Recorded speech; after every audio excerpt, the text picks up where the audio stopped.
Very warm welcome to the Saturday edition of Vogan's European Outlook. It is a busy one this weekend. The monthly Outlook today, and then tomorrow we've got the live stream at the usual time of 4 p.m. Hopefully by the time this video is released, there will be a link in the description below for that. You can click on that and hit the notification bell so you do not forget when that goes live tomorrow.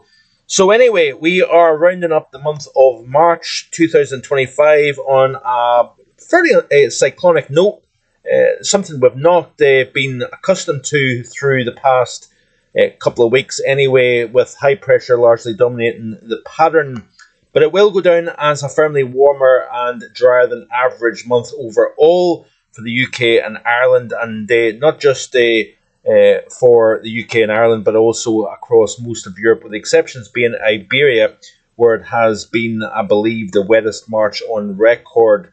So blocking high pressure has been dominant for much of the month, Central and Northern Europe to be precise, forcing Atlantic weather systems to dive south and affect Iberia, providing cooler and wetter than average conditions. This is the CDAS 0.5 data for the temperature anomalies through Thursday the 27th of March. And you can see here that it's another milder than average month for the continent, with the exceptions of Spain and Portugal. So some shifts in the high has presented spells of cooler and milder, with the latter most common. Through the first day, 5 to 10 days, it has to be said that high pressure anchored over the near continent provided cool days and cold frosty nights for southern UK in particular, even providing the coldest March night for southern England in over a decade, I believe. While high pressure brought a clear, calm conditions to England and the near continent, southwesterly winds brought day after day of milder and with breeze and cloud cover nights held above freezing through the first half of the month across Northern Ireland, Scotland and Northern England, as well as Wales to an extent as well. So mid-month onwards, we saw a renewed high-pressure system further north. This provided the same set of conditions with frosty nights more focused over Scotland, Northern England and Northern Ireland. So a firm cold anomaly built up in the southern UK through the first half, but this was quickly evaporated by mild air during the middle portions of the month and basically beyond that as well, right up until the current period. Despite the wetter close to the month, it looks as if this could be England's driest March in 60 years, while it's Spain's wettest on record. I believe 250 millimetres plus fell in the Madrid area. That is almost a half a year's worth of rainfall in March alone. 3 times the normal March rainfall for many areas of Iberia. You can see here this is the actual geopotential heights for the 1st through the 23rd of March. Deep trough associated with cool and settled conditions, blocking both east and north, essentially trapping that trough in place. So the month is ending on a more cyclonic note, as already said, with the deepest lows, sub 980 millibars, to close out the month, crossing the northern half of the UK, presenting cool, wet and windy conditions for most. However, the high pressure that we've become quite accustomed to looks to make a speedy recovery by the time we reach week 1 of April. So these are the UK, Ireland, European and also global highlights for the month of March. You can look at that at your leisure. I've been having major problems with this website over the past week or so, getting it back into secure mode. I've been relaying back and forth with my server, and with me being not so technically minded, it has been quite the battle, it has to be said. This article at the time of this recording is not yet published, and I'm hoping that over the weekend it is published for everybody to see and read.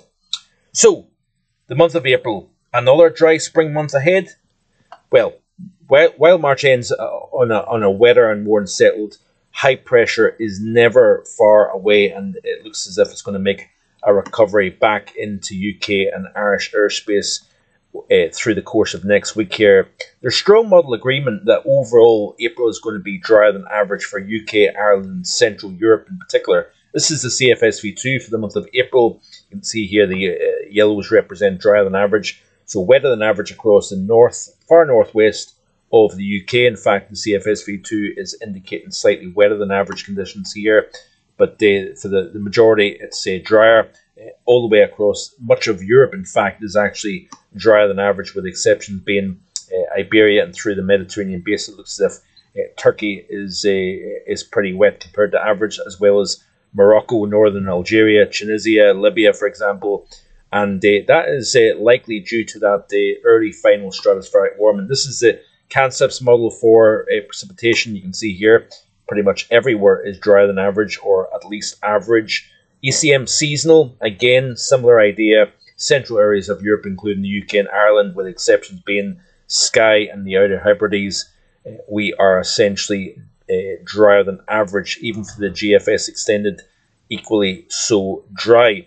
So, certainly cross-model agreement indicating that we've got a drier than average April, while high pressure through at least the first half of April will be close by, if not overhead, with the core of the high being positioned more northerly over Europe. Essentially, this cuts off the Atlantic moisture like we've seen during the month of March. But the question is temperature. As you probably know already, high pressure, the position of high pressure is very, very critical in terms of what type of air mass we see. Have the high further west, we've got northwesterly flow coming around the top, introducing something colder. Have it further east, you've got southerly winds coming up, and therefore warmer. So the position of high pressure is going to be important when it comes to temperature. So I believe we could see both surges of warmth and returns of cold.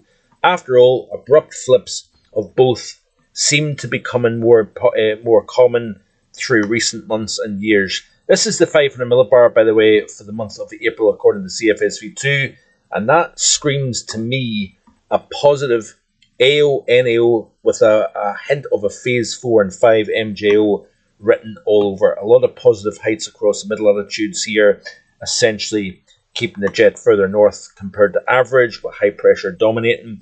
The ECM seasonal for the month of, this is actually the month of March, is it? It looks as if that's the month of March. I'm going to have to check that and double check it. This is the GFS extended anyway for the next 30 days. This takes us out to the 26th of April, and very similar to the CFSV2, ridging over North America and over western areas of Europe and Central Europe as well. We've got this negative over the North Atlantic extending up in the Greenland here. So again, positive AO, NAO look. To be honest with you, that is a fair positive AO, NAO and phase 4 MJO look. That is what obviously is written in the article. I'm kind of slightly repeating myself, sorry about that. So you can see here, temperature anomaly wise, no surprise, warmer than average of the CFSV2. The seasonal model indicates warmer than average. The GFS extended, warmer than average, with exceptions of France and Iberia. So unfortunately, it looks as if it's going to remain fairly dry. I say unfortunately, that's more from a gardening point of view. I think gardeners would rather have a wetter look to the month of April, given what we've seen already through the month of February and March so far. So an unusually early final stratospheric warming is likely the main culprit behind what is expected to be a highly blocked hemisphere through much of April. Obviously, there is other factors. You do tend to find blocking at this time of the year, but I think it's enhanced by that early warming. Looks as if this is the earliest final warming since 2016, I believe, for the hemisphere. So the high is likely to initially slide east, possibly allowing some decent warmth to drift north out of Africa to affect much of Western Europe week 1 and 2. So that's really from mid to late next week. I think we could see some southerly winds and warmth. However, another possibility is the high pressure to drift and settle up over Greenland, present an opportunity for some unusual April cold. Another option is for the high to lift into Scandinavia and provide an easterly, of which could be cold or mild, depending on what air mass we have present over Europe at the time. So gardeners beware for highly fluctuating temperatures through April, but the main take home from this outlook is the drier than average theme overall. So the verdict is a back and forth month temperature wise, but warmer and drier than normal looks likely for the UK and Ireland. So very similar to the month of March, and much of Central Europe as well could be milder and drier, potentially wetter and cooler for Southern Europe as well as Scandinavia.